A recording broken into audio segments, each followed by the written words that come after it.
जो लोक सबुदिन हनुमान 12टा मंत्र 12टा ना पाठ कर भारी फल पाइब नचेत शनिवार टू शनिवार व्रत करके पाठ करूँ सकाळे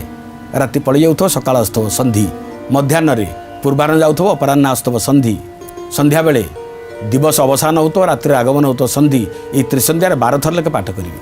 12 36 12 दिन काल पाठ करूँ 12 भाई हनुमान पाखे उपासना पीठ सदाबले गोपन पीठ ऊपर को गले मांकर बेढ़ा बेढ़ा ता भर लुचिक गले से सेवक पाखे पहुँचले 12 भाई हनुमान दर्शन करेंगे चारिआडे जुआड़े देखिए हनुमान ऊपर हनुमान तले हनुमान बाँपटे हनुमान डाण पटे हनुमान बस 12 हनुमान अपेक्षा कर अच्छा हनुमान कि आम हनुमान कि आम अहंकार नाश जाए अहंकार लोक थरे दर्शन करा दरकार कौन 12 भाई हनुमान मंत्र ओम हनुमान अंजना सुनु वायुपुत्र महाबल रामेष्ट फाल्गुन सखा पिंगाक्ष वित विक्रम उदधिक्रमणश्चैव सीताशोक विनाशक लक्ष्मण प्राणदाता च दशग्रीवस्य दर्पः।